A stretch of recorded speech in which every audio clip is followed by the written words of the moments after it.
This podcast is part of the Deluxe Edition Network. To find other great shows on the network, head over to deluxeeditionnetwork.com. That's deluxeeditionnetwork.com.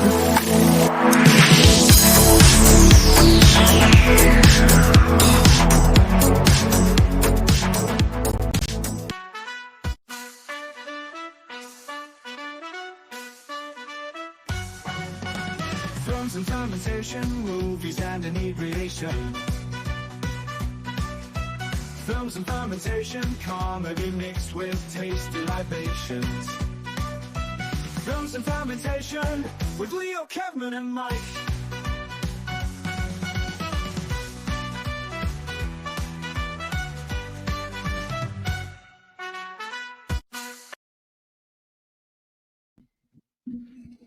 Hey everybody, welcome to Films and Fermentation. This is episode 171. We're calling it The Funny Thing About Politics. Why, you ask? Well, because when this episode drops, we will be experiencing the newest election day. For better or worse. It should be election day, yeah. I think the best part about it is we'll have no more campaign commercials. That's the only thing I'm really looking forward to. That's right. We are Films of Fermentation, a movie and alcohol podcast, the number one pop culture podcast on Good Pods. I'm Leo. I'm Kevin. I'm Mike. We're three friends who like to talk shit about movies while getting shit-faced and sweating while we're doing it. In this episode, we dive right into the murky waters of political satire. We're tackling the films that make us laugh at power, from accidental presidents to bumbling dictators and everything in between. Think of it as a cinematic civics lesson, but with way more laughs and none of the homework. So grab a drink and get ready to laugh at the absurdity of politics. Because in these films, the truth really is stranger than fiction. What do you mean no homework? I thought we were given a test after this. Don't forget to drop us an email at filmsoffermentation@gmail.com. You could send your test answers to that email address. Or visit us at linktree.com/filmsandfermentation to find all of our social media and podcast links. Become part of the Films of Fermentation family by joining us on Patreon or buying our merchandise at teespring.com. You can now text us at 904-867-4466. We will read your text on the air as long as they are appropriate. Or even if they're inappropriate, we'll probably still read it too. So just send us your text messages at 904-867-4466. Gentlemen, what are we drinking this evening? I'll go first. I'm going to let you go first because your drink's going to be the only thing keeping you cool right now. I'll go first. You want to go first? Go ahead, Michael. Let's cater to him again. You already made him shut his fan off. Oh, you're smoking it? I'm smoking mine. He's got a smoked old fashioned. I got a smoked old fashioned. I got my wife in the other room. Wife the other room just went, ooh. And I am drinking the Woodford Reserve that I got from my good friend Kevin for my birthday. Oh, so I've got apple good shit. smoke in my Woodford. Which you did the apple? You said the apple. Apple. Nice. Yeah, that's the one I wanted to try.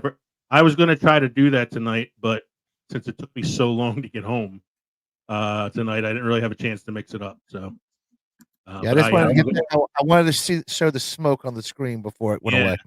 I'm looking forward to smoking it myself at some point, trying it out. So, Kev, what are you drinking? I'm drinking a gift from my good friend Leo for my birthday. He had gotten me the handcrafted Old Smoky Gatlinburg, Tennessee Mountain Made Mint Chocolate Chip Cream. This is 17.5% alcohol by volume, 35 proof. It is green. And any of my listeners who know me well, and all of my listeners know me well, know that I only like. I think so. You know, they know that my mint chocolate chip has to be green mint chocolate chip. There's a distinct taste difference between white mint or peppermint or whatever, and green mint chocolate chip ice cream or products of any kind. So I'm going to. And I know that too, that you won't have the mint chocolate chip unless it's the green kind. So All Exactly. right, so gentlemen, when the Katie grand. and I were shopping and we saw that and we saw it was green, we were like, that is all Kevin. Look at that. It's like green milk and magnesia. That's right. Green Pepto Bismol. It's a-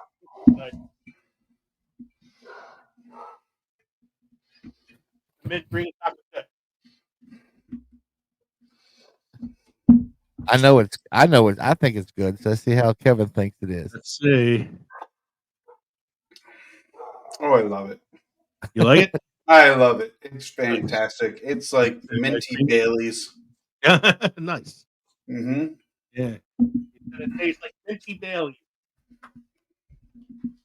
So I was going to do the smoked old fashioned as well because you got me the kit for my birthday, Mike, Mhm. and just did not have the time by the time I got home because my traffic getting home was so bad. I just went with something easy, something that I know I like, and something that I haven't had probably since last year at this time for some reason, and it's Mackenzie's Black Cherry Hard Cider. Can't go wrong with little Mackenzie's Black Cherry Hard Cider. No. Nope. My wife said I have to thank her because she's the one who picked it up for me. So, Michael, anything special happened this week? Something sad happened this week. This week in film history. Terry Garr, the quick, quirky comedy actor who rose from background dancer in Elvis Presley movies to co-star of such favorites as Young Frankenstein and Tootsie, has died. She was 79 years old. And Garr died Tuesday of multiple sclerosis. Yes. Roll into You kind of fuck. What a set of knockers. Oh, I thank you, doctor. We had a wolf.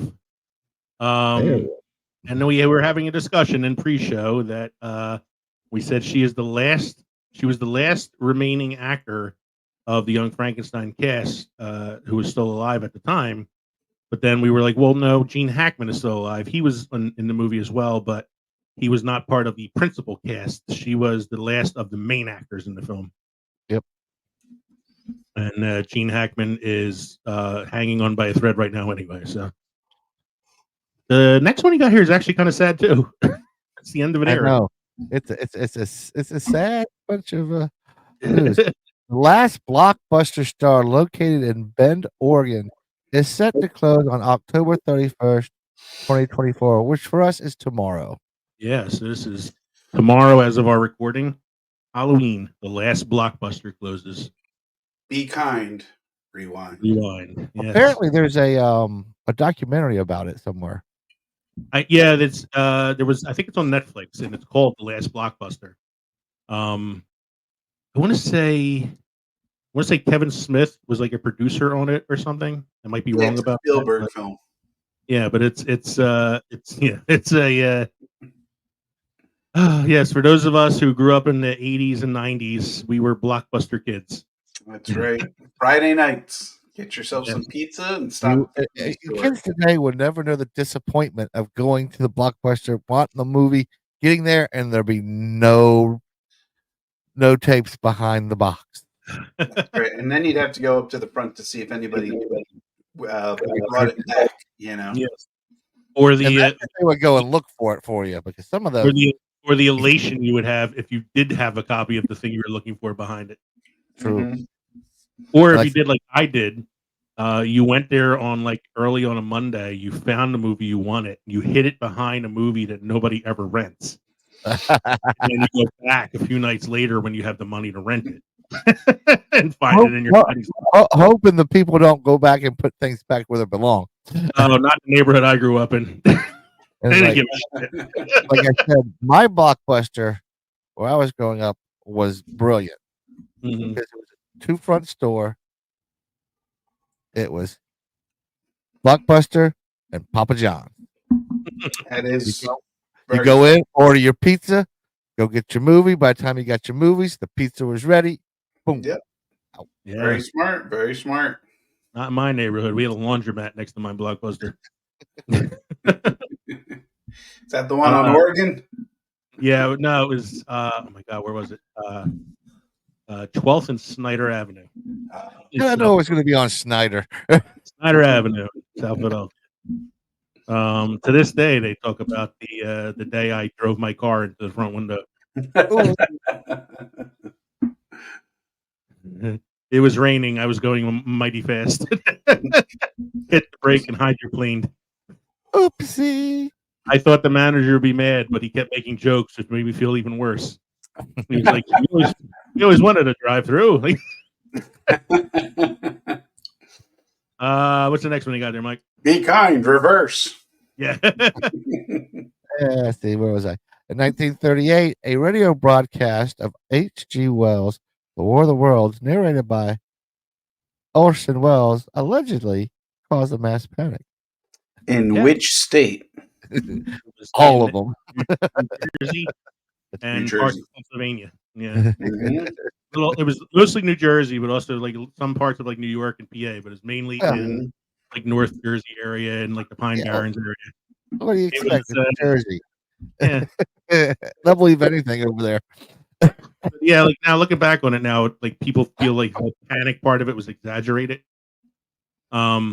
There were people who panicked, but it's not as dire as it was like made out to be. I think a lot of it was like made up to try to increase the popularity of the broadcast.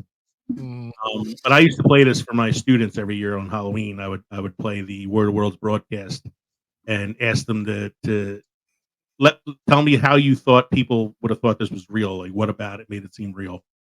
And yeah, it was kind of cool. What's the next one you got there, Mike? 1939, Warner Brothers releases gangster film The Roaring Twenties, directed by Raoul Walsh, starring James Cagney and Humphrey Bogart. Reminiscing about that time. 10 years earlier. When gangsters were men. They're going to need flapper costumes, see? Yeah. I've never seen this film. It's a again, like my knowledge of films prior to 1960 is not great. But seeing that it's Cagney and Bogart, I might have to like search this one out and check it out. That's the only reason it's on the list. It's Cagney and Bogart. What's the next one you got? 1940, One Night in the Tropics, first film for Abbott and Costello, premieres in Patterson, New Jersey. Okay. Well, you know, it's not who's first or like Abbott and Costello meet Frankenstein. I'm a little no. But this is their first film, so it's their very first film, 1940. So Next one. In 1941, How Green Was My Valley, based on a novel by Richard Llewellyn. Yep. Yeah, Llewellyn. Directed by John Ford and starring Walter Pidgeon and Maureen O'Hara. Premieres in New York. Best Picture, 1942. It was I also love a good Maureen O'Hara movie. yeah, and I want to say it's John Ford's first Oscar or second Oscar that he got. He has 4 as for best director, and I think this was first or second. Yeah. Yeah, because then his next Oscar for best director was for The Quiet Man, which did not win Best Picture. Next one you got there, sir.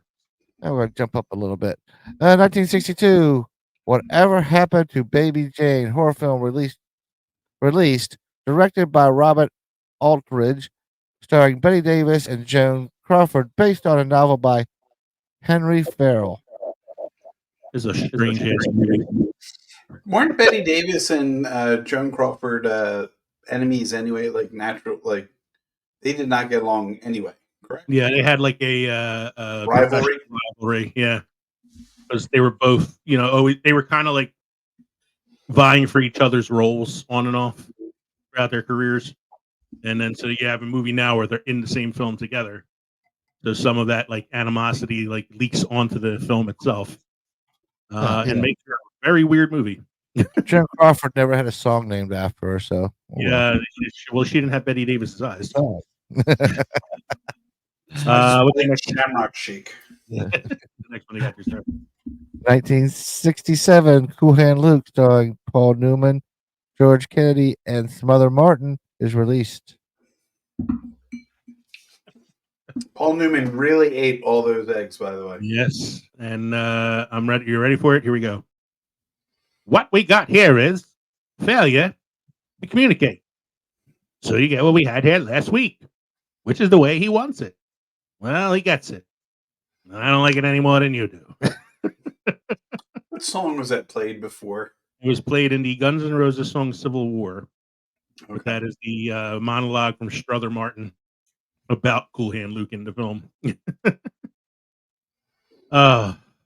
This next one, I don't know. Have you ever seen this movie? I don't know if I even heard of this before. It's a little independent movie. Yeah, I mean, it did do. I don't think it did that great at the box office, but I think it has a cult following now.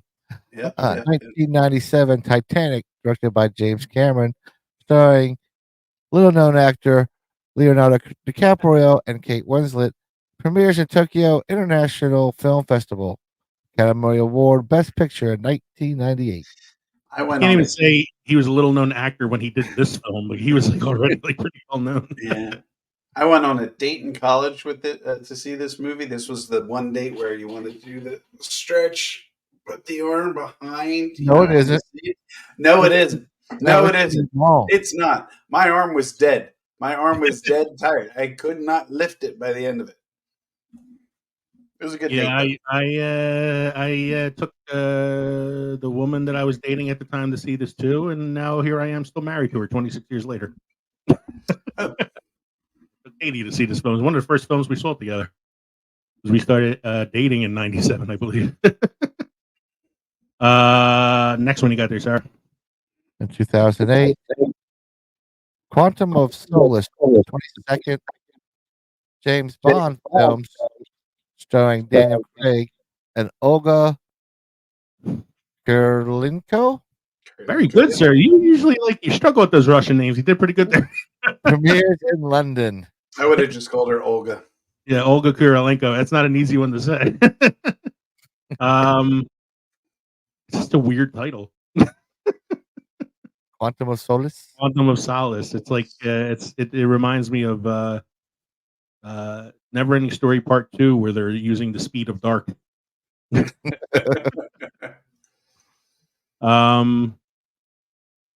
oh man, the last one you got there, sir.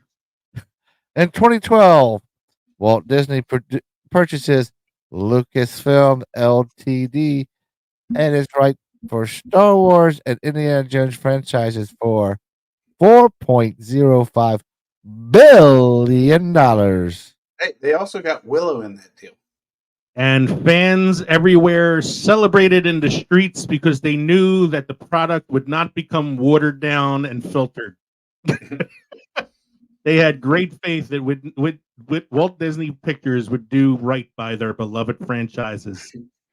There was no toxic criticism in the tweets and comments afterwards. Everybody loved every film that came out. Let's put it this way. They've The done a little Acolyte, better on they've done better on some of the series. Series. Done. Somehow Palpatine returned. Yeah. Rogue One wasn't bad. No, Rogue Rogue One One was great, but they had to reshoot parts of it. They had a whole new director halfway through. It was done well. It just went through production hell to get to where it was. It's man. There are like Mandalorian is a good product that's come out of it, but then you drop a ball with like Book of Boba Fett. Mando was good. I thought Obi-Wan was good.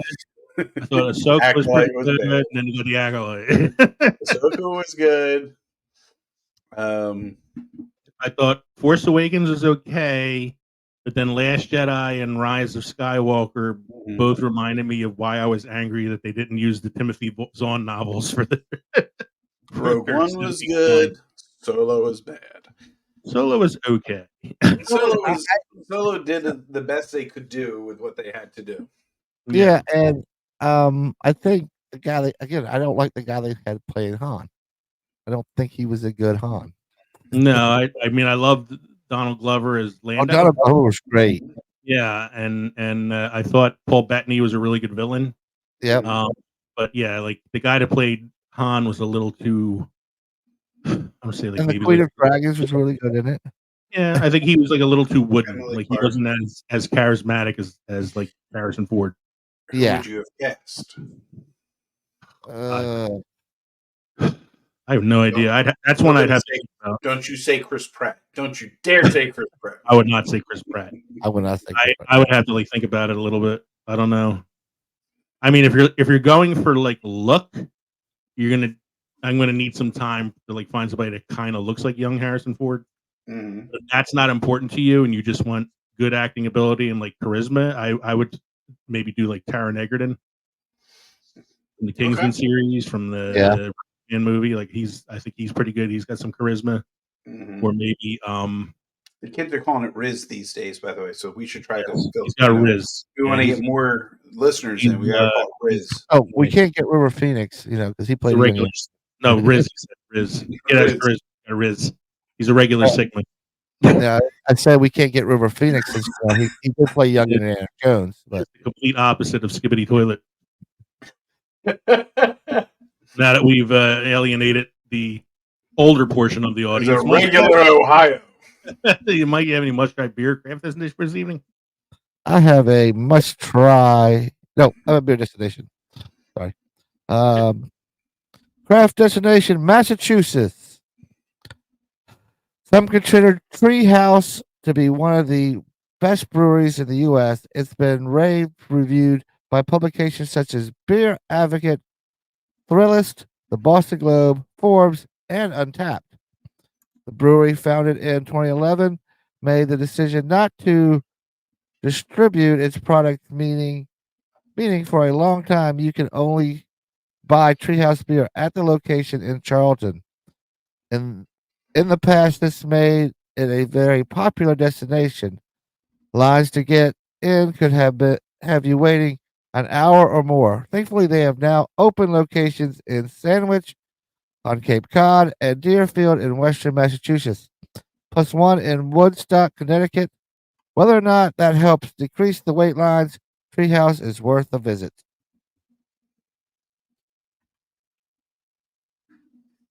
And now it looks like we actually have some pretty good news this evening.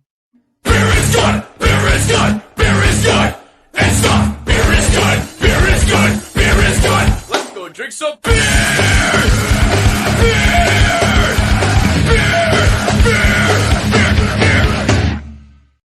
I'm glad you have the lyrics come up on the screen because every time I sing, I forget them. So it's good to see them flash up there. What do you like? Beer is old. Good. Beer is old.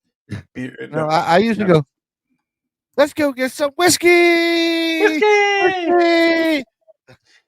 Well, gentlemen, beer is good, especially when D&D is celebrating its 50th anniversary. Dragon's Milk, which is a New Holland brewing company beer, is releasing a brew for the D&D 50th anniversary. They are out of Holland, Michigan, and New Holland Brewing Company is teaming up with Wizards of the Coast for 2 Dungeons & Dragons inspired products, taking advantage of the game's growing popularity, which was spurred in part by the pandemic.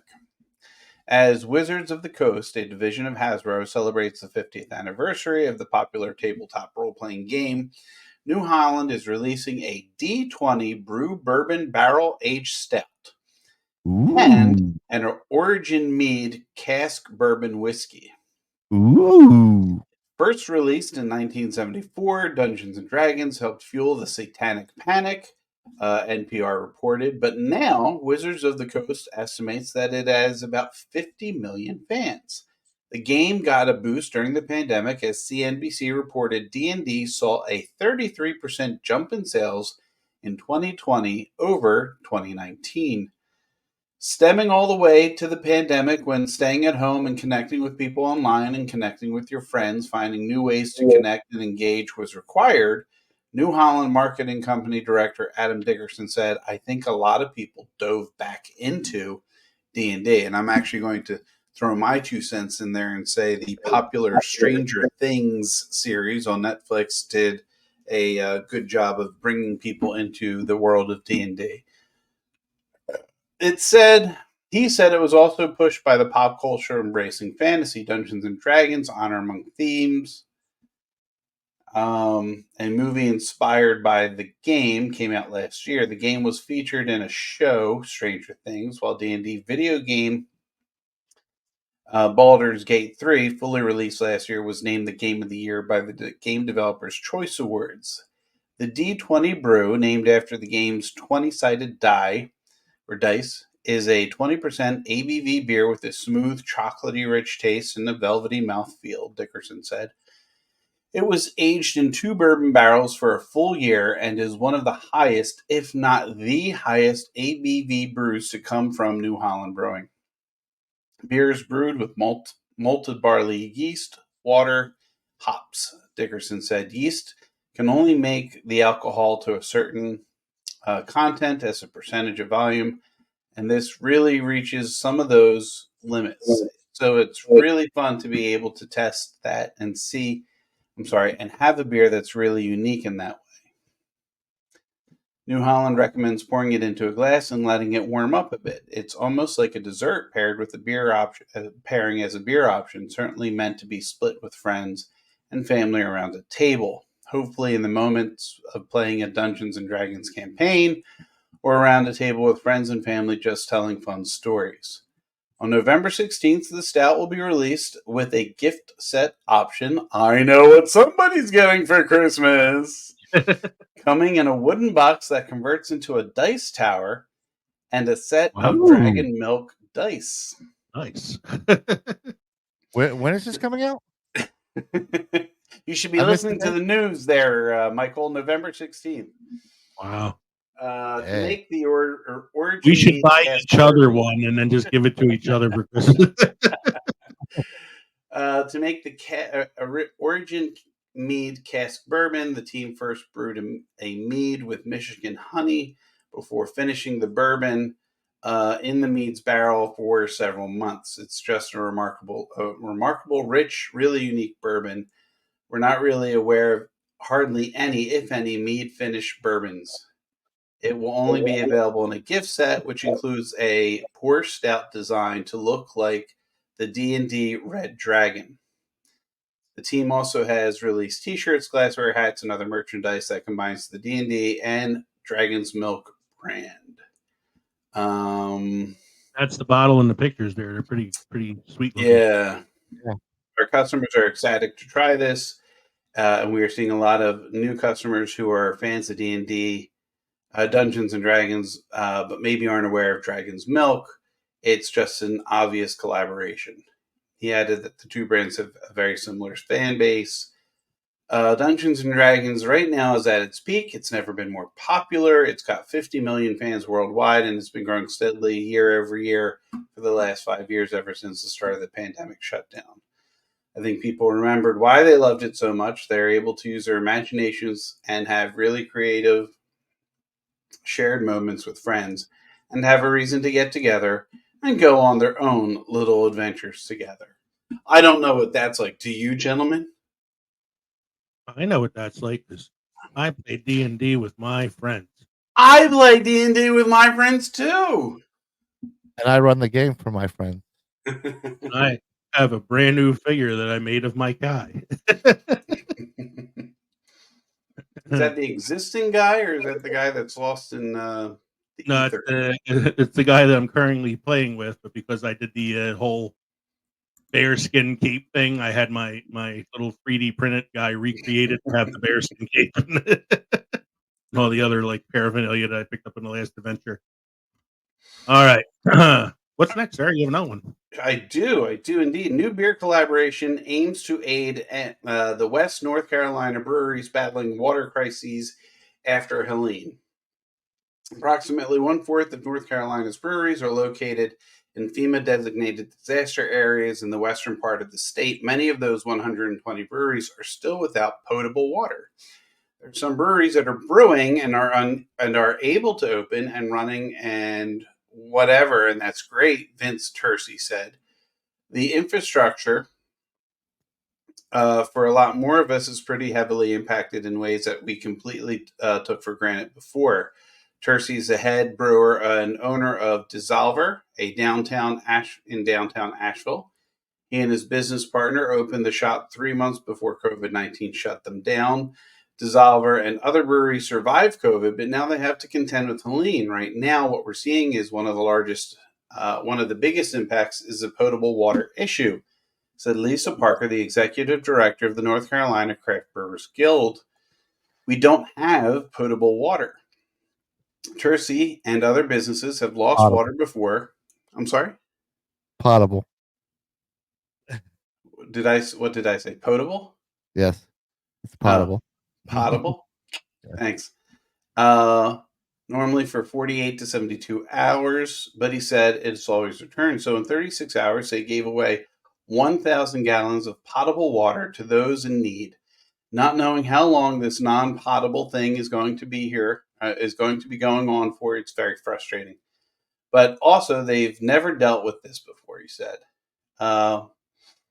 But what about the rest of their beer? We realize that if we can't brew and we can't give away any more water, everything just needs to be put on hold. So I very sparingly got a couple of different fermenters that we had in process to a stasis point, so we weren't going to lose any beer. Then once we got non-potable water, we were able to package again, but we were at like a complete standstill for 3 weeks. He delivered beer across North Carolina with other breweries, bought kegs for their taps all over the state. All these bars are like, I want to support Asheville beer. So we're just selling a lot of kegs, which is great because it's a great margin, not a lot of overhead. Also, it's one person filling kegs, so that's kind of tight. Okay. But now they are down to their last 1,500 gallons with no replenishment. So Dissolver put out a recipe, the Higher Calling Collaboration Beer, a hazy IPA that 100 breweries have already committed to brewing and selling. All of the benefits will go to a non-profit with targeted benefits of impacted beer and their staff. We just realized that if we don't survive together, there's not really a home worth coming back to, Tercy said. So that's a little bit of, heartwarming. I know they're probably still struggling down there. Does the article have anything about like where people can send donations or anything? I am sorry, but I will look further into that and give that for you to put on our webpage for people to look up. Because we have a webpage now. Yes, we have. And a fax number if we can find it. Yes. And Morse code. And what? Morse code. And Morse code and MySpace. Put it on our Friendster page. Yeah. Last one. So we can smoked old-fashioned smoke signals. Gives a message. Last one. Oh. Go ahead. Professor calculates the optimal glass shape for preserving chill in beer glasses. Claudio Pellegrini, a professor in thermal and fluid sciences at the Federal University of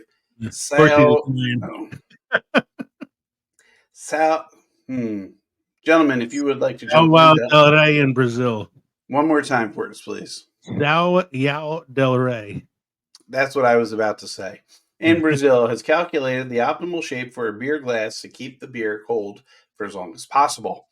He has written a paper describing his analysis of beer glass shapes and posted it on the ARXIV preprint server. Prior research and a lot of anecdotal evidence suggests that beer consumers prefer their beverages cold, generally as cold as possible. Many such beer drinkers also prefer to consume their beverages from a clear glass. Doing so allows for enjoying the look of the beer as it is being consumed and makes for an easy and tasty consumption. Unfortunately, the two desires represent a conundrum. Drinking from a glass allows the beer to lose its chill very quickly. Because of that, beer glass makers have developed a variety of designs meant to retain as much of the chill as possible for as long as possible. In this new effort, Pellegrini put such designs to the test by calculating the optimal glass design based on physics principles for keeping a beer cold in its drinking glass. In his work, Pellegrini did not include external factors such as the warmth of the hand holding the glass or the types of glass used. Instead, he went for the basics, testing nothing but shape to determine heat transfer rates. To determine such a shape, he began by starting with the simplest model, a glass with a smooth curve fixed around a vertical axis, one with a standard height, radius, and base to top ratio. He also assumed an insulated glass, ensuring that heat loss would occur only out of the top and sides. So He also drinking it from a assumed, thermos? one more time? Drinking it from a thermos? I did not see thermos mentioned anywhere in the article. Begin to listen, Michael. Listen. He also assumed a fixed starting beer temperature for all testing purposes and that the glass would have negligible thermal resistance. Not thermos, thermal. Such a scenario ensured that changes in heat transfer would be a direct result of changes in shape. In doing his calculations, Pellegrini found, unsurprisingly, that the best shape is also the one that is the most popular, a glass with a small base that grows wider as it approaches the top, such as a Pilsner. He also acknowledges that the true best result is one where the glass is so small that the beer is consumed in 1 or 2 quick gulps. But he insists drinking beer in such an ugly fashion misses the point of drinking beer altogether. Oh, no So, shit. Pilsner, my friends, Pilsner. Pilsner's the way to go, and maybe in a glass that only holds about 2 gulps worth. This just in: beer drinkers like their beer cold. Cold. I do like that you have the title of his study in the little box at the bottom there. Claudio C. Pellegrini optimizing beer glass shapes to minimize heat transfer. New results. New results. Mine is taking into account heat transfer from a person's hand. It's science! Science, some important science, finally. My creation is real. All right. We'll be right back after a quick word from Coffee Brothers. I love a good beer, but right now I could use a good cup of coffee. Have you heard about Coffee Brothers? Oh yeah, they're that coffee company out of New York, right? Well, they're more like a coffee wizards of New York City. They source these amazing seasonal blends and single origin coffees. It's like a flavor adventure in every cup. And get this, they roast everything in small batches. None of that mass-produced stuff. It's like each bean gets the VIB treatment. VIB? Very important bean. Sounds fancy, but is it worth it? Definitely. Plus, they're a 2-person team. I mean, that's dedication right there. 2 brothers, 1 mission to caffeinate the world. And right now, you can save 10% on your order. I mean, who doesn't love a good discount? All right, you've convinced me. Let's get some Coffee Brothers now. Coffee Brothers, where every cup is a sip of perfection. Save 10% on your next order with the code FNF10. That's FNF10.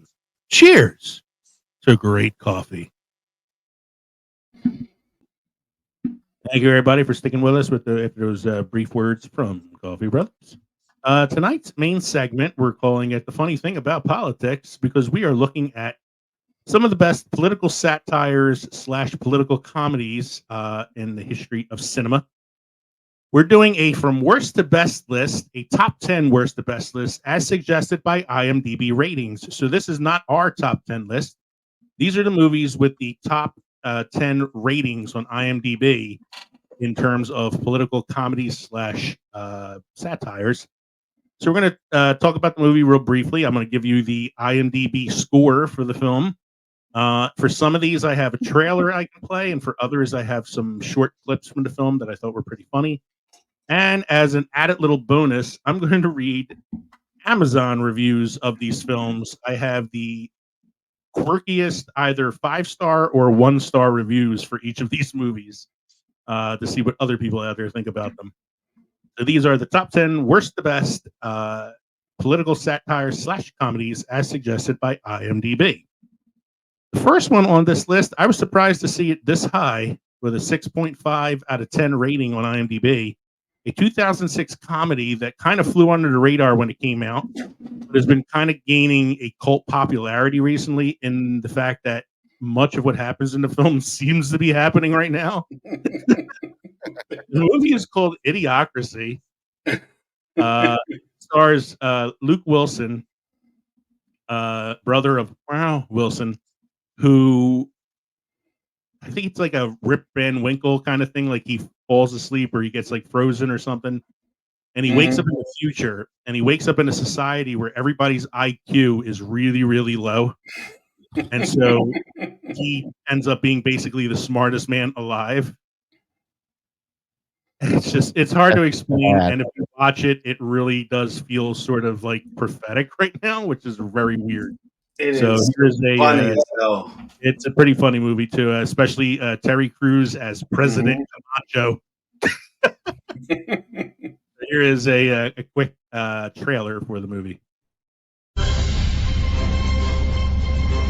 At the dawn of the 21st century, the Army began a top-secret experiment. Meet Joe Bowers, our first subject for the human hibernation experiment. As you know, this is highly classified. However, if successful, we believe humans can be stored indefinitely. However, the trial run was prone to human error. See you in a year. And Joe slept slightly longer than expected. Half a millennium, to be exact. From Mike Judge, creator of Office Space and Beavis and Butthead. Oh my God! If you were the smartest person in the world... This goes in your mouth. This one goes in your butt. Hang on a second. This one goes in your mouth. And we're stuck with the dumbest people in history. If you have one bucket that holds 2 gallons and another bucket that holds 5 gallons, how many buckets do you have? 2? What would you do? Excuse me, I'm actually supposed to be getting out of prison. You're in the wrong line. I'm the smartest guy in the world? Says who? The IQ test you took in prison. You got the highest score in history. Even smarter than President Camacho. Ladies and gentlemen, the President of America! In the year 2505. We got this guy. He's gonna fix everything. So you smart, huh? The ordinary will be considered extraordinary. I thought your head would be bigger. Idiocracy. For the smartest guy in the world, you're pretty dumb sometimes. The part that made me laugh the most is when the question says, if you have a bucket filled with 2 gallons of water and a bucket filled with 5 gallons of water, how many buckets do you have? And he answers, and then people start hiding their puzzles. Yeah, and people hide the puzzles, they're trying to fit the square into the circle. It really is like a pretty funny movie. And then eventually he discovers there's one other human who's just as smart as him, played by Maya Rudolph. And they become like the two people who try to like basically kind of have to like save the world because they are the smartest people. It's funny because it is a movie that's kind of gaining popularity right now because of its seemingly prophetic views on the world. I had heard a rumor, and I'm trying to skim through the trivia to see if it's true or whether or not it's been posted. But when they were producing the movie, they had to try to find or come up with a style of shoe that would be so ridiculous looking, so weird, nobody would ever purchase these things in the future. And what they constructed was essentially the basis for Crocs. Yes. Shoes that they were wearing in the film look much like Crocs. It's funny.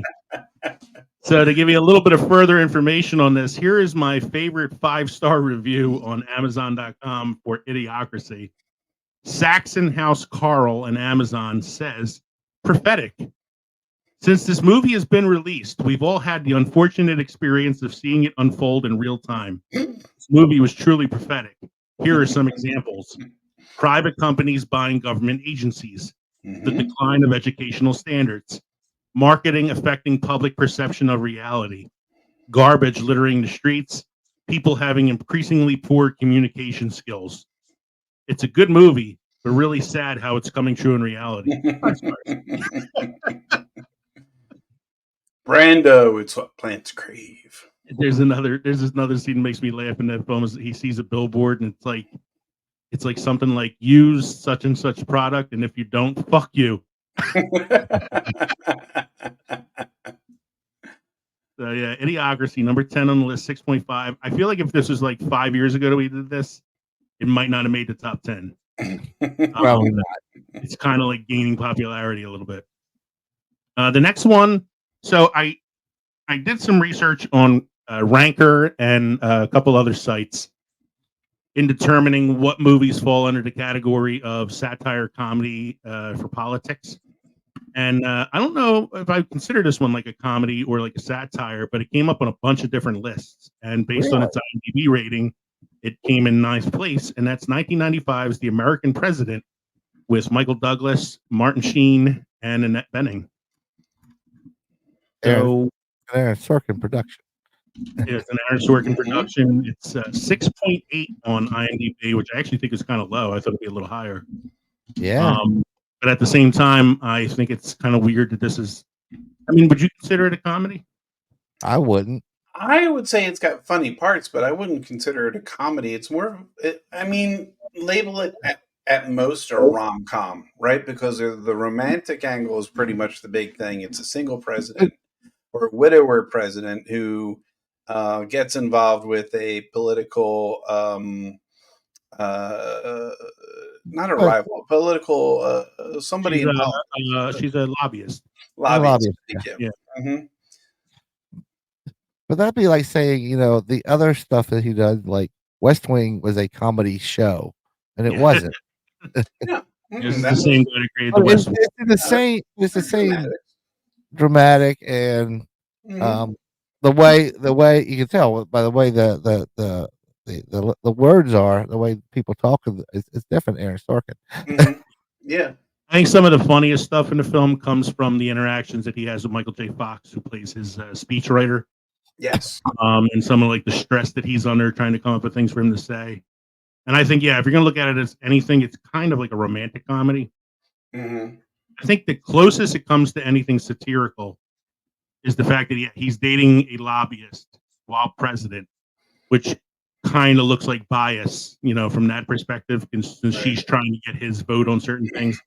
And then you have the Richard Dreyfuss character as the rival for the presidency, using his situation as a single father, dating this woman, turning it living in sin in the White House as he was putting it to kind of like, bring him down, making it more personal than political. Yeah. So the scene that I pulled up for this one, I didn't do a trailer. Was probably the most famous scene from the film, which is his State of the Union address at the very end of the film.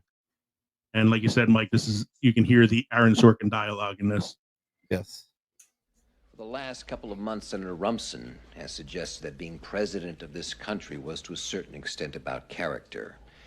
And although I've not been willing to engage in his attacks on me, I've been here 3 years and 3 days. And I can tell you without hesitation, being president of this country is entirely about character. For the record, yes, I am a card-carrying member of the ACLU, but the more important question is, why aren't you, Bob? Now, this is an organization whose sole purpose is to defend the Bill of Rights, so it naturally begs the question, why would a senator, his party's most powerful spokesman and a candidate for president, choose to reject upholding the Constitution? Now, if you can answer that question, folks, then you're smarter than I am, because I didn't understand it until a few hours ago. America isn't easy. America is advanced citizenship. You've got to want it bad, because it's going to put up a fight. It's going to say, you want free speech? Let's see you acknowledge a man whose words make your blood boil, who's standing center stage and advocating at the top of his lungs that which you would spend a lifetime opposing at the top of yours. You want to claim this land as a land of the free? Then the symbol of your country cannot just be a flag. The symbol also has to be one of its citizens exercising his right to burn that flag in protest. Now show me that. Defend that. Celebrate that in your classrooms. Then you can stand up and sing about the land of the free. I've known Bob Rumson for years, and I've been operating under the assumption that the reason Bob devotes so much time and energy to shouting at the rain was that he simply didn't get it. Well, I was wrong. Bob's problem isn't that he doesn't get it. Bob's problem is that he can't sell it. We have serious problems to solve, and we need serious people to solve them. And whatever your particular problem is, I promise you, Bob Rumson is not the least bit interested in solving it.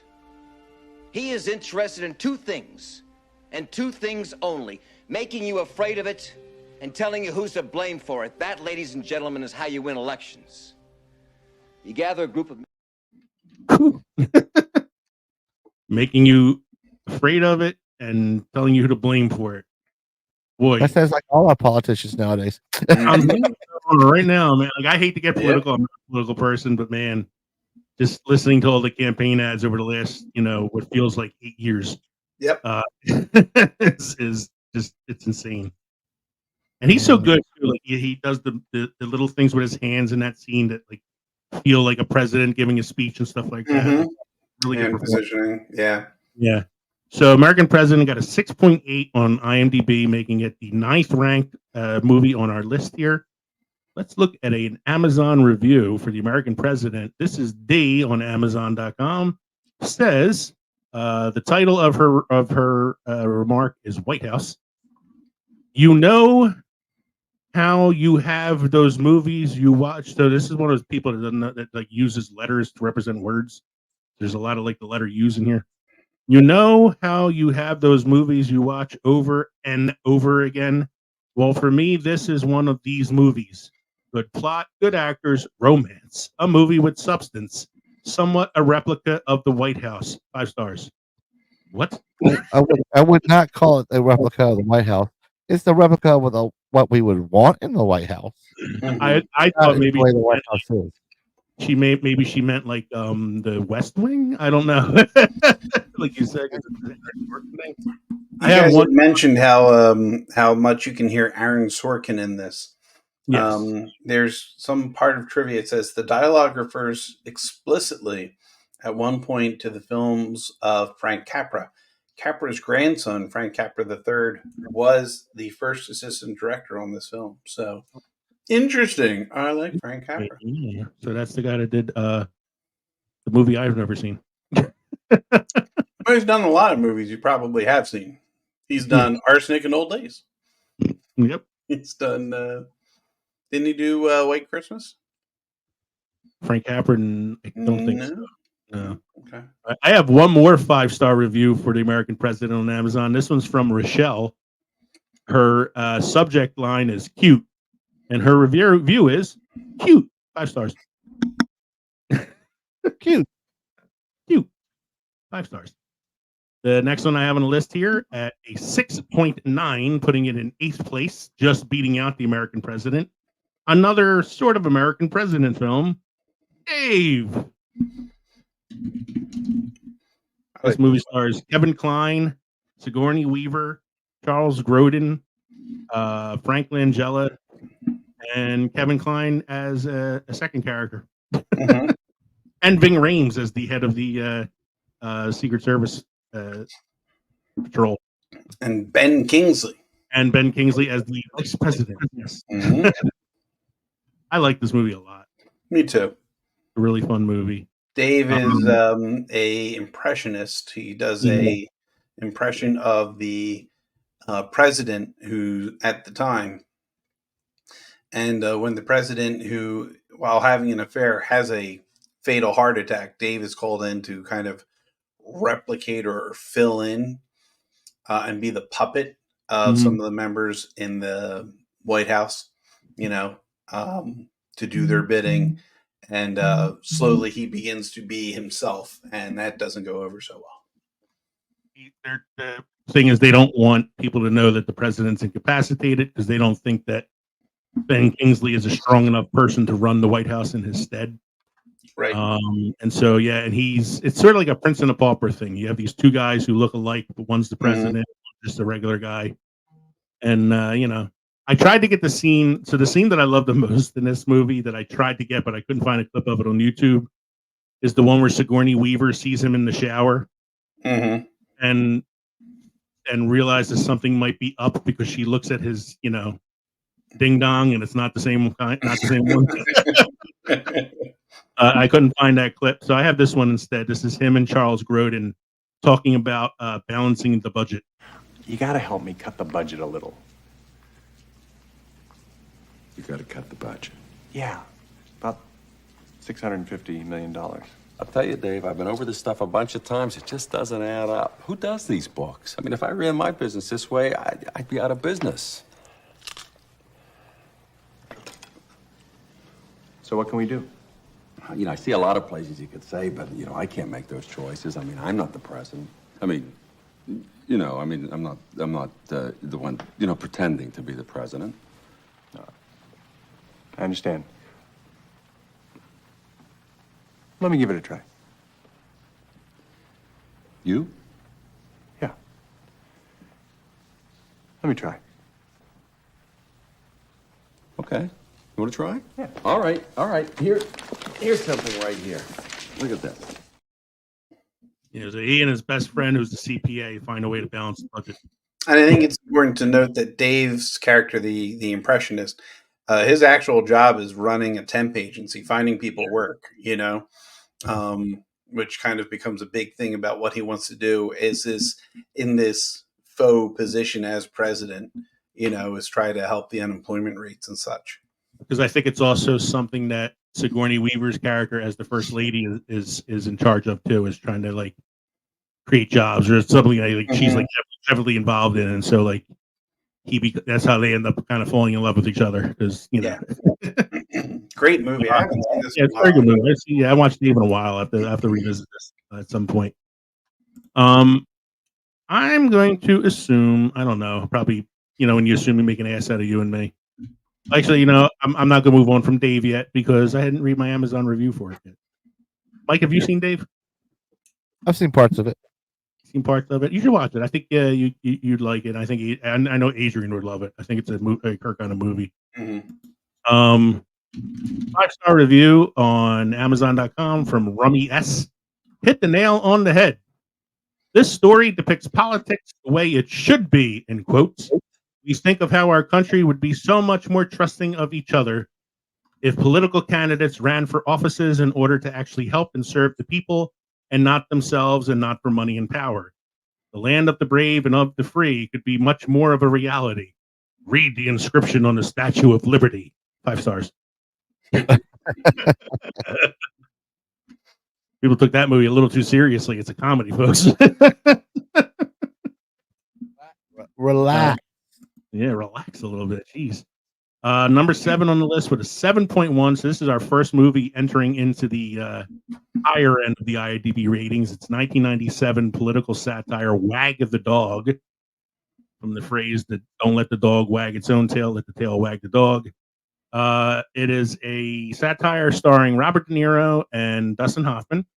There is a political scandal in the White House involving a presidential affair. Oh, shocker. And this is the Clinton administration that this movie was made.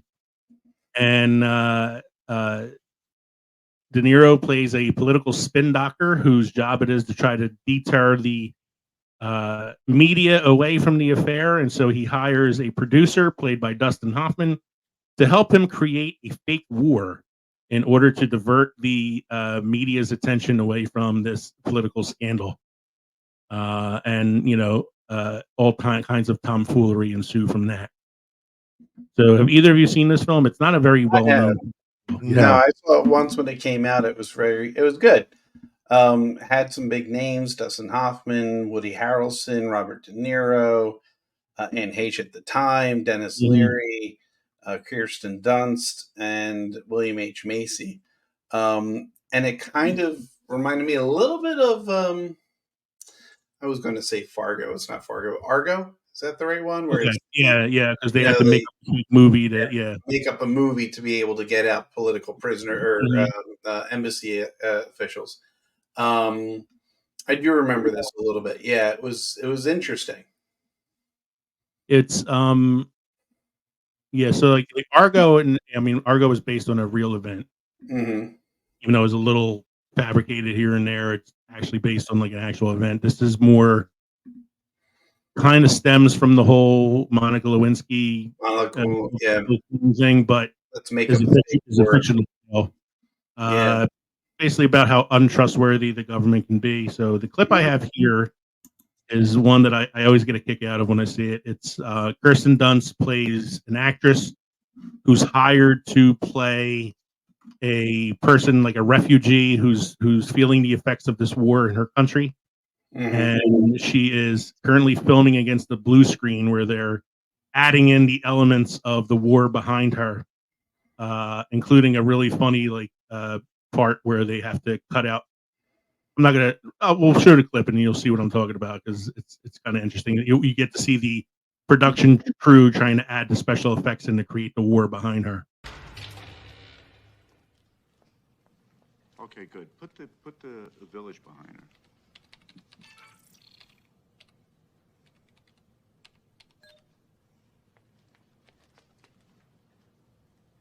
Give me some flames.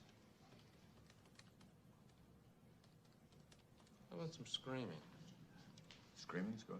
Some sound of screaming. Okay, we're gonna do it again, sweetie. What's her name? Stacy? Tracy. Tracy. One more time, Tracy. You're doing fine. Look at that girl. Doesn't she look Albanian? Looks like she was born and raised in Albania. Mm-hmm.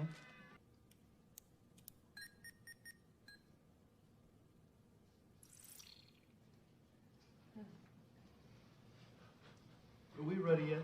How soon do you think we'll be able to get this cut? Oh, we're going to be done in about 4 or 5 hours. Oh, that's good. We can leak that to the press. They can downlink it on Telstar 401 Transporter 21. Makes you glad you've lived this long. And this just in, a Newsbreak special report from the Albanian front. We've just received information that the young Albanian national fleeing in this video is attempting to escape terrorist reprisals in her village.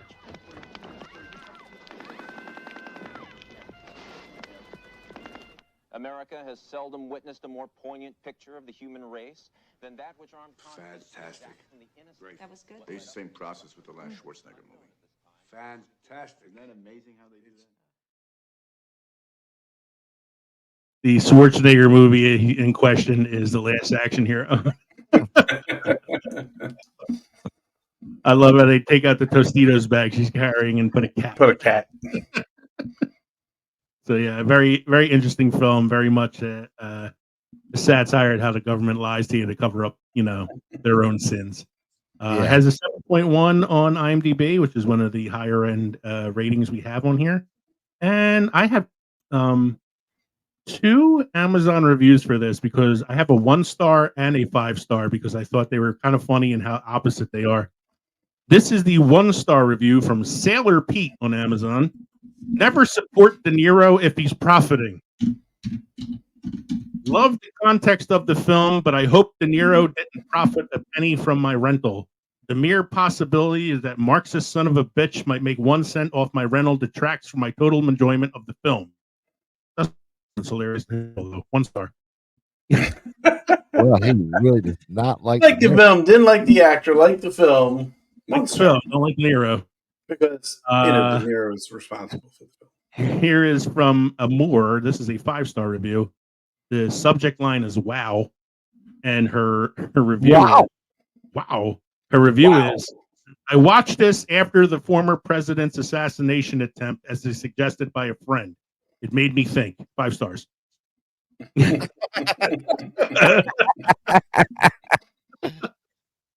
I just thought this was so much better to hear what other people had to say about these films. Number 6 on the list, 7.2. Kev, I know this is one you had said you hoped was on here. 1992's Election, starring Reese Witherspoon, Matthew Broderick, and the role that Chris Klein was born to play, the naive idiot.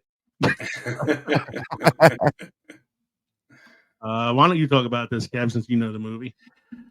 So Reese Witherspoon plays a overachieving student who is running for student government. I believe student government is being run, as it is in most schools, by a teacher played by Matthew Broderick, who doesn't quite fall for the or like the overachieving student. You know, she always seems to be one-upping or trying to put others down. And he works during the race, the student government race. He rigs the election. He rigs the race, and she's having none of it because of her overachievingness. So there's investigations. There are things, and additional antics ensue. This is tough to watch. At certain points, it's a little creepy, you know. Yeah. It's so like she's running unopposed at the beginning, and so he hates her so much, and he recruits Chris Klein to run against her, hoping that he would have the popularity vote because he's like a football player or whatever. But he's not very bright and a little dim-witted and all that, and so yeah, there's a lot of like backstabbing. I think at one point he like throws out some of the votes, Matthew Broderick, in order to try to hide all the votes and all. And yeah, it takes the backstabbing of like a full-scale political election and puts it into a high school setting. So it's like normal elections now. Yeah, that's what I said. Yeah, and I said it's weird because Matthew Broderick went from being the rebellious teenager to being sort of the Ed Rooney character in this film. Yeah, I didn't even think about that comparison. Yeah. Yes, he's trying very to much get back like to Rooney. student. So I have a trailer for this. So why don't I play the trailer real quick?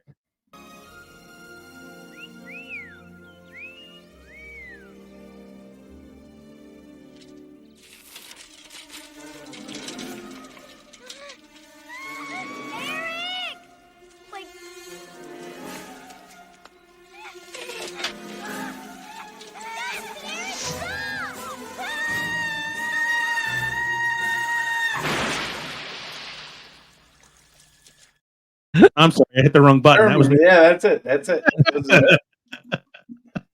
You love that Mac and Me trailer, don't you? Trailer, so I can Paul Rudd you anytime I feel like. Here's the trailer for Election. If you're one of the millions of Americans who still believes that honesty, integrity, and fidelity are the cornerstones of our democracy, we suggest you wait for another preview before getting your popcorn. In the nation's capital, a new leader has found a place in the halls of power. But her story began in the halls of high school. We'll move on now to the presidential race with 3 candidates running. The first is Tracy Flick. One thing that's important to know about me is that I'm an only child. My mom is really devoted to me. She likes to write letters to successful women like Elizabeth Dole and Connie Chung and ask them what advice do they have for me, Tracy, her daughter. The next candidate for student body president is Paul Metzler. I just don't think somebody would do something like that on purpose. I think you did it. And if you want to keep questioning me like this, I won't continue without my attorney present. I do not often speak with you and ask for things, but now I really must insist that you help me win the election tomorrow, because I deserve it and Paul Metzler doesn't, as you well know. The final candidate, sophomore Tammy Metzler. I'm attracted to the person. It's just that all the people I've ever been attracted to happen to be girls. You should stop her. She's not qualified. We can't both run, can we? I mean, we're brother and sister. Can we? Tracy and I are totally in love. In love? Yeah. So is this a moral situation or an ethical situation? When I win the presidency, that means you and I are going to be spending a lot of time together. Cast your vote for Tracy Flick next week. You won't just be voting for me. You'll be voting for yourself. Who knew how high she would climb in life? I had to stop her. Excuse me! Will you please be quiet? Now. Paramount Pictures presents an MTV Films production. Order! Order! Starring Matthew Broderick, Reese Witherspoon, happened to your eye? Are you okay, Mr. McAllister? I'm fine. On the road to greatness, never underestimate an overachiever. Looks like you could use a cupcake. Election. Cast your vote. Or don't vote at all!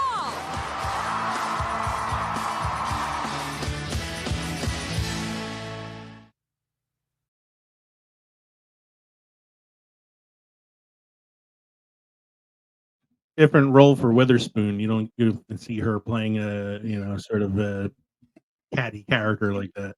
They had originally cast Thora Birch, but she left on the third day of filming due to creative differences with the director. Maybe not catty, but she does play an overachiever a lot. Oh yeah, if you think like Legally Blonde, yeah. Directed by Alexander Payne, who does a lot of films that sort of have that sort of satirical, dark comedy kind of bend to it. He actually directed The Holdovers with Giamatti that came out last year. That's a really good film. Mm-hmm. So he's a really good director. Election. Let's see. Here I have. Here's my 5-star review from Amazon for the film Election.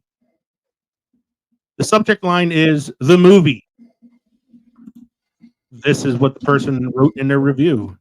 Caleb Jacobs is the reviewer's name. He wrote, "I don't really like this movie." 5 stars. What? I don't think he understood how the rating system works.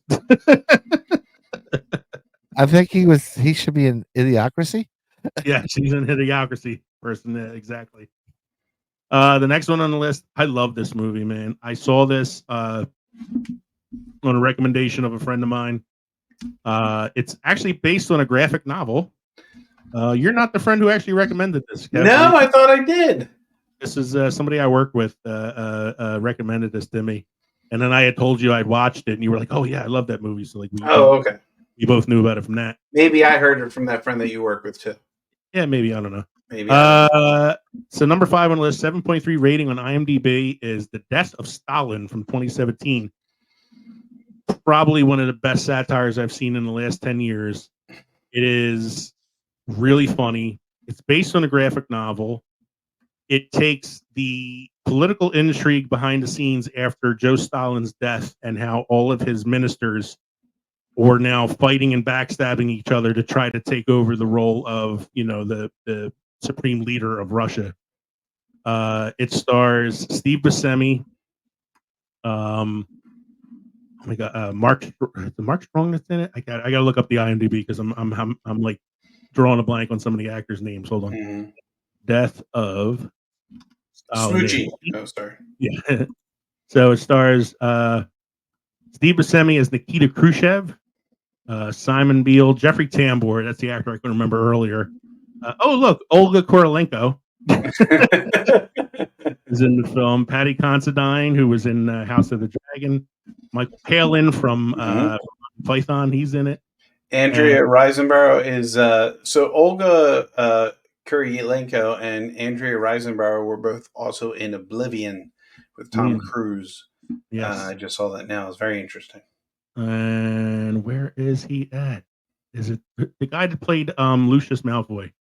Oh, that's Jason Isaacs. Jason Isaacs, yeah.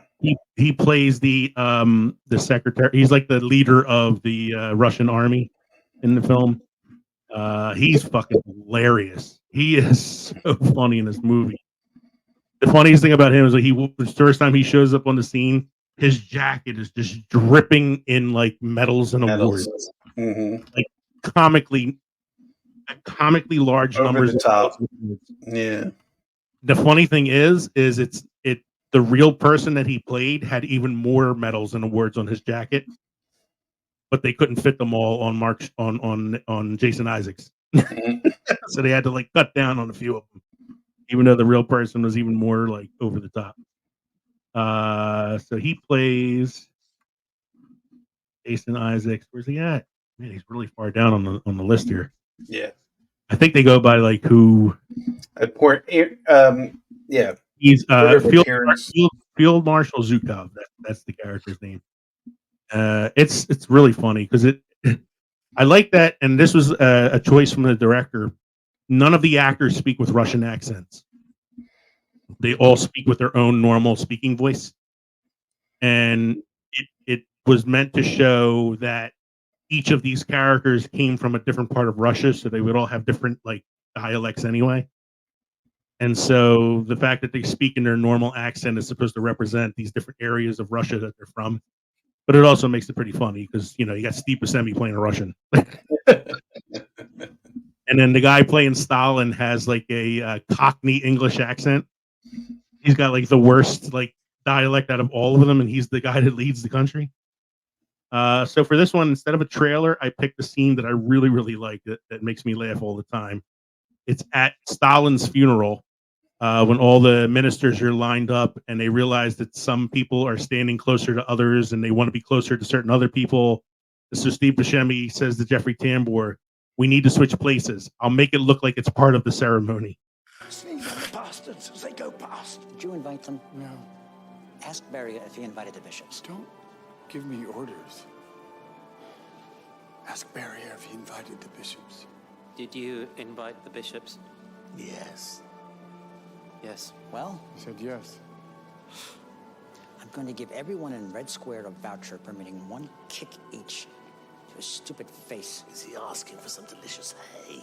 No, he said something quite complicated about a voucher system. Ask Nikita.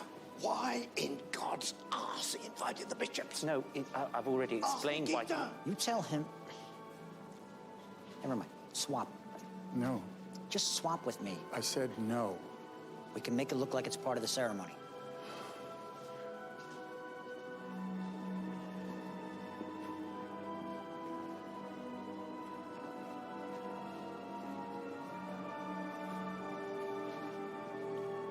What the fuck are you doing?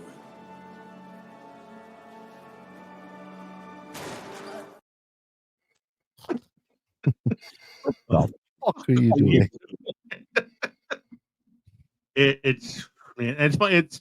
It does play into the real life events and what happens and who actually ends up, you know, in the seat at the end of the film, but makes a little comical run at telling the story. It's a really, really well done satire, and I think it's one that like not enough people have seen. Needs to be seen a little bit more. Which had a 7.3 on IMDb, making it number 5. Of all the films on this list, this is the one that I recommend the most, I think. Even though like there's someone here that I really love, this is one that I feel like more people should check out. Death of Stalin. Jeff East on Amazon gave it 5 out of 5 stars, calling it funny. His description is this: semi-accurate. Mad how these characters silly, even though they were responsible for countless deaths. Casting was fantastic, 5 stars. He's mad at how they turned it into a comedy. We gave it 5 stars anyway. Sir, that is why it's called a political satire. It's supposed to be funny. Next one on the list. I can't believe this came up on these ranker lists as like a political satire, but then when you kind of think about it. What about salty chocolate balls? Yeah. South Park, Bigger, Longer, and Uncut came up as a political satire because of the fact that they go to war with Canada. And it received 7.7 stars out of 10 on IMDb, making it number 4 on the list. I saw this in the theater with my sister. Probably shouldn't have taken her because she was way too young. Probably. But we laughed anyway. The question is, what would Brian Boitano do? What would Brian Boitano do? He'd kick ass. That's what he would do. My favorite song in the movie is Canada? No, it's the one that the guidance counselor sings where he's teaching them not to curse. Instead of shit, say poo. Oh, poo, poo, and this poo is cold. Instead of bitch, drop the T, because bick is Latin for generosity. Don't say fuck anymore, because fuck is the worst word that you can say. Fuck is the worst word that you can say. You shouldn't say fuck. No, you shouldn't say fuck. Fuck no. Or the Disney style song that Satan sings about wanting to be on Earth. Yeah. I don't remember what scene I picked for this. Whatever it is, it's probably funny. So let's check out. Let's see what this scene is. Once upon a time, a man drew a little mouse. Okay, it's the trailer. It's the trailer. Here we go. Once upon a time, a man drew a little mouse. And his animated vision enchanted children of all ages. This summer, that man will be spinning in his grave. Oh my God, why? Paramount Pictures and Warner Brothers present Dude, sweet. South Park, This is gonna be the best movie ever. Yay! Invading. Eric, did you just say the F word? Did he say the S word? Young man, did you just say the Q word? We have to get you children off of foul language. Your theater. The machinery of the V-chip emits a small shock of electricity whenever an obscenity is uttered. This summer. Wait, Cartman, I had to ride my back here. My behind is killing me. You're behind? I have to stay behind because I get shocked if I say... Kyle Broslovsky. This is sweet. Stan Marsh. Where do they come up with this stuff? Eric Cartman. That movie has warped my fragile little mind. Kenny McCormick. Chef. Have you ever heard of the Emancipation Proclamation? I don't listen to hip-hop. Satan. Is sex the only thing that matters to you? Yeah! I love you. And Big Gay Al. You big fillies! On June 30th. Throw the switch, Mr. Garrison. Hey, I'm supposed to be anonymous. It's not just another day in the park. Son, we accidentally replaced your heart with a baked potato. You have about 3 seconds to live. South Park. Bigger, longer, and uncut. Tell them we'll have punch and pie. We're not gonna have punch and pie. My bill will come if they think we have punch and pie. Ooh. We've got to see this movie, dude. Holy shit, I forgot about Big Gay L. I saw this in theaters with my brother, and I think we were too young for it, too. I forgot about the shocking part. They're like, oh, yeah, he liked the emperor at the end. I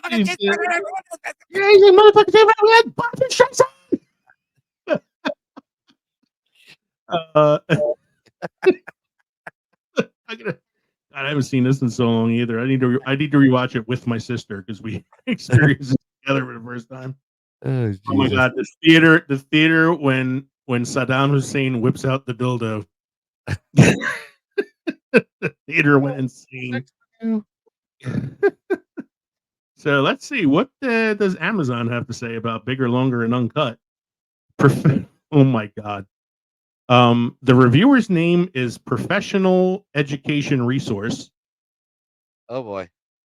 His title is South Park, the greatest social commentary since Bambi, or perhaps Debbie Does Dallas. His review is must add Wednesday Addams to the cast as a permanent psychic babe. First Fen to sport the South Park stiletto thong, 5 stars. I don't know what any of that fucking means. Nope. And that was the best one I can find. Wow. I have a second one for this one. Zoker12 gave it 4 stars out of 5. Love this movie. I had to remove a star because it arrived 2 days late. 4 stars. That's not the movie's fault. That's Blockbuster's fault. That's what you get for trying to rent it from Blockbuster, and they don't exist anymore. Yeah. No, it still exists until tomorrow. Yeah. The next one on the list is Duck Soup from 1933. So it's funny, the top 3 on our list are all the oldest films on the list. This is the oldest, 1933 Duck Soup, 7.7 out of 10 on IMDb, starring the Marx Brothers. I love this movie. Rufus T. Firefly, played by Groucho Marx. He is the leader of this small country called Fredonia, and they are on the verge of war with another country. And, you know, what happens when you have the Marx Brothers in charge of a country that's about to go to war? This happens. This is one of the films I show in film appreciation, and I believe I'm the only one that appreciates it. Yeah, I was going to say, I'm sure the kids love this. It's in black and white. So I have 2 clips from this because I couldn't decide on which one I wanted to do. So the first one I have here is probably the most famous scene in the film. You'll know when I show you what it is.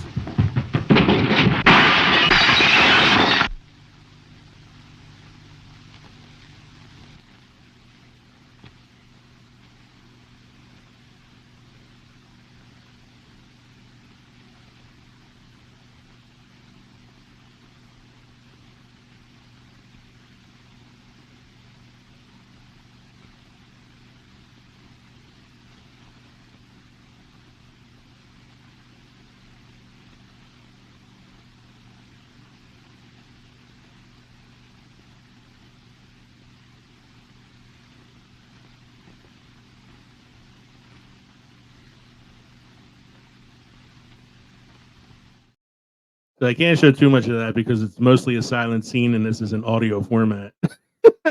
Yeah, we kind There's Groucho Marx and Harpo Marx doing their mirror routine where they're copying each other's moves. Harpo cleaned that broken glass up pretty darn quickly. He cleaned that glass up really quick, and I'd have to say that scene is 3 minutes and 18 seconds long in total. That is a long time to have to produce, the No comedy sound. in that film. Yeah. And here's my other favorite scene. This is when they're actually at war and he's calling for help over the radio.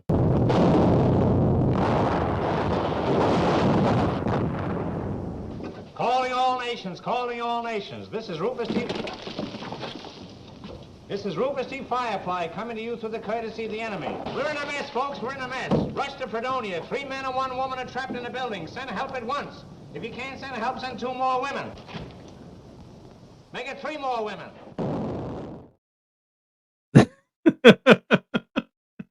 3 men and 1 woman trapped. Please send help and send 2 more women. 3 more women. Please send 3 more women. Let's see what we got on Amazon here for Duck Soup. Devin wrote Harpo and Groucho. Hee hee ha ha.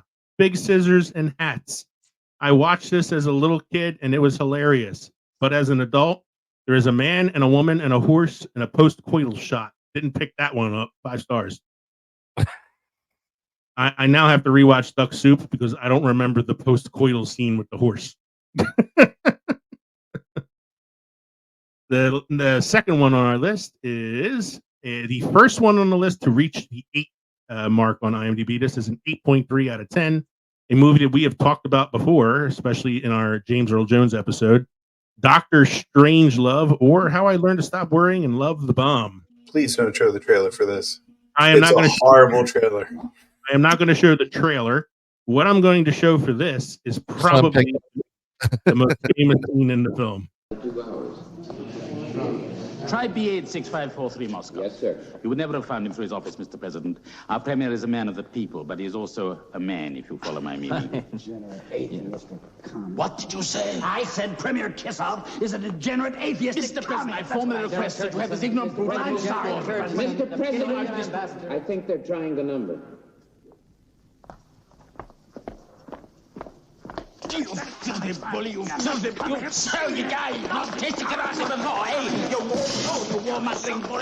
Gentlemen, you can't fight in here. This is the war room.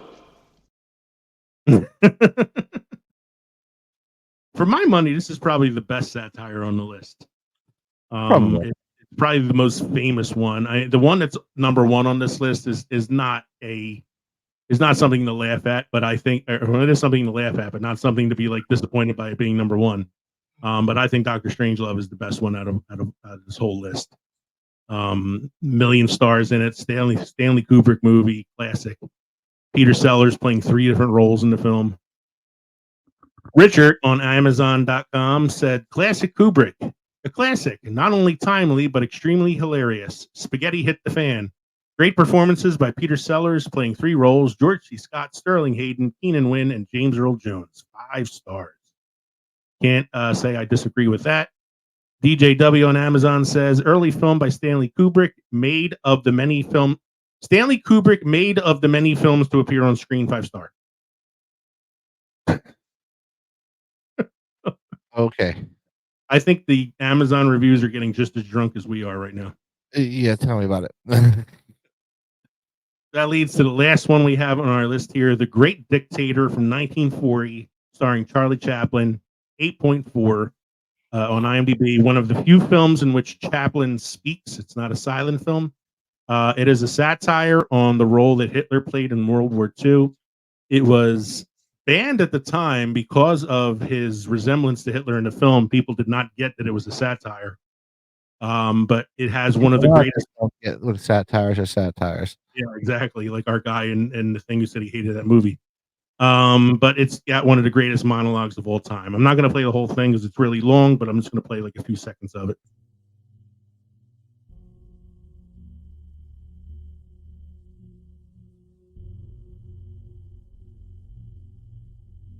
I'm sorry, but I don't want to be an emperor. That's not my business. I don't want to rule or conquer anyone. I should like to help everyone if possible. Jew, Gentile, black man, white. We all want to help one another. Human beings are like that. We want to live by each other's happiness, not by each other's misery. We don't want to hate and despise one another. In this world, there's room for everyone, and the good earth is rich and can provide for everyone. The way of life can be free and beautiful, but we have lost the way. Greed. It's weird hearing him speak because you don't expect him to have such a deep voice. Right. No, that's like he's articulate. Like, yeah, very articulate, and it's hard to listen to that particular clip. I had a hard time finding it. That one has music in the background that's not part of the film. It was somebody added it in, so it was kind of hiding it a little bit. But yeah, it's a great speech, great movie. I think it's deserving of number one on the list. Although for my money, I think Strangelove is number one. But it's only by a tenth of a point that it beat it out, 8.4 to 8.3. So, The Great Dictator, Jennifer Worley on Amazon says, resemblance to Hitler is purely coincidental. No, it's not. Many advised Chaplin not to make the film for fear of censorship issues, but he went forward with it anyway. Not only was he told it would run into censorship issues with Nazi-occupied countries, but oddly in Britain and the U.S. as well. Even after these warnings, Chaplin went ahead with the film, which ended up being a wild success. And therefore has landed at number one on our list. So once again, number 10 was Idiocracy with a 6.5, American President with a 6.8, Dave with a 6.9, Wag the Dog with a 7.1, Election with a 7.2, Death of Stalin 7.3, South Park and Duck Soup both had a 7.7. Dr. Strangelove 8.3, and narrowly beating it out, number one on our list of political satire films, The Great Dictator with an 8.4. Now, I have a bonus one for you guys. I didn't put this on the list because it's not a particularly great film. It's not anywhere near the ratings on IMDb that these films are, but it has a scene that I think is one of the funniest scenes I've ever watched in a film. The movie's called The Campaign. It stars Zach Galifianakis and Mike's favorite actor, Will Ferrell, as rivals in a small town who are running for mayor. Will Ferrell is the seated mayor at this time. Zach Galifianakis is this like unknown who's running against him. And this scene is Galifianakis having dinner with his family, his wife and his two sons. And he says to them, listen, there's going to be a lot of attention paid on us right now because of this election. Some people are going to be digging into our secrets. So it's better we just lay our secrets out on the table now and not hide anything from ourselves. Oh, boy. And what he gets is confessions from his wife and kids that he didn't expect to get. Wasn't the nicest thing. Just got a call from Cam Brady saying that he invited me to something called a civility brunch. Oh. Which I think is just a chance for us to share a meal together and talk about the campaign and its issues and make sure that everything's going to be civil, you know? That's a lovely idea, Marty. We're all so proud of you. I knew one day your dad would realize your true potential. Boys, put down your utensils. I want to talk to you about something real quick. I wanted to take this time to say that we're going to be under a lot of media scrutiny. So if there's anything that you want to talk about, any kind of secrets or stories or fibs, now's the time to put it on the table, okay? And if you tell me and your mom, we're not going to be mad. I said the Lord's name in vain at school. Mm-hmm.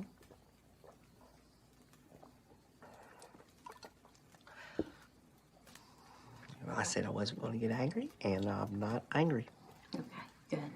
I went to the petting zoo and I let the goat lick my penis.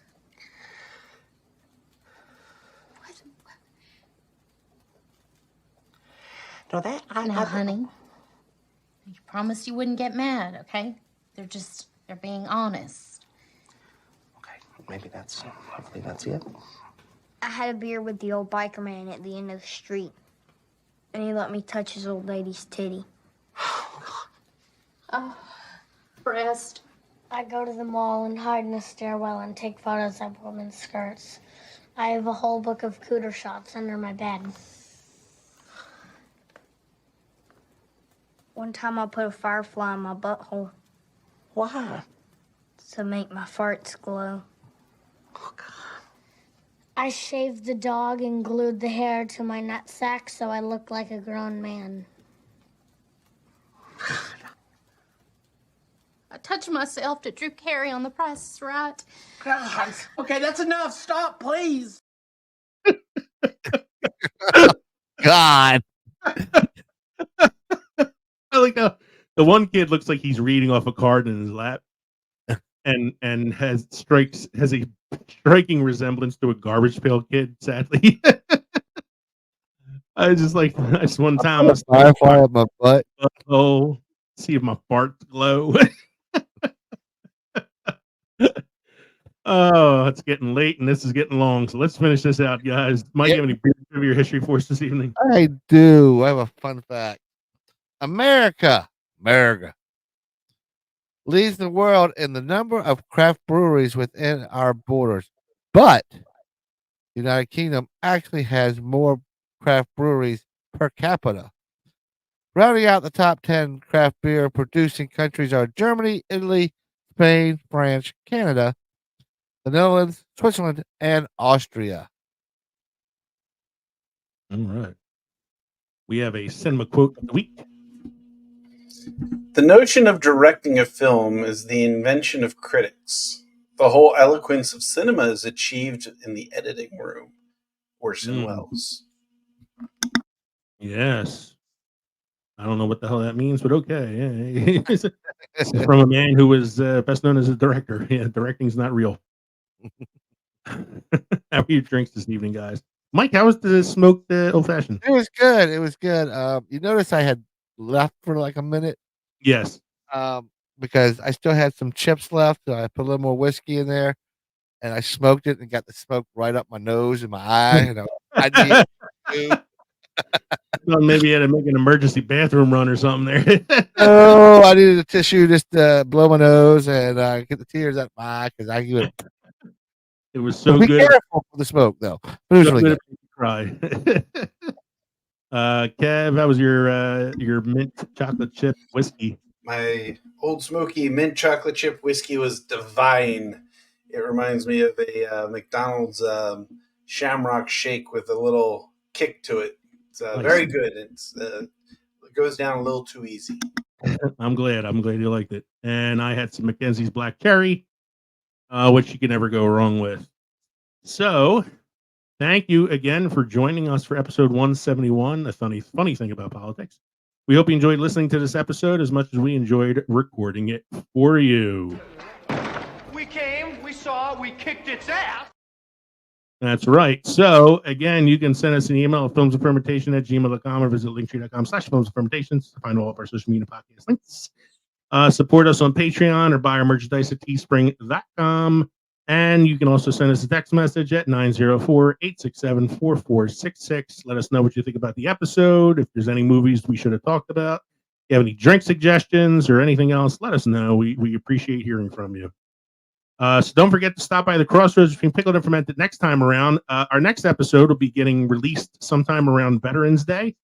So episode 172 is going to be our Veterans Day episode. We're going to be talking about actors who actually served in the military before going on to their famous careers.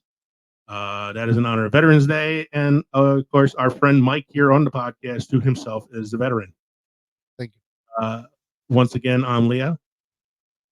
I'm Kevin. I'm Mike.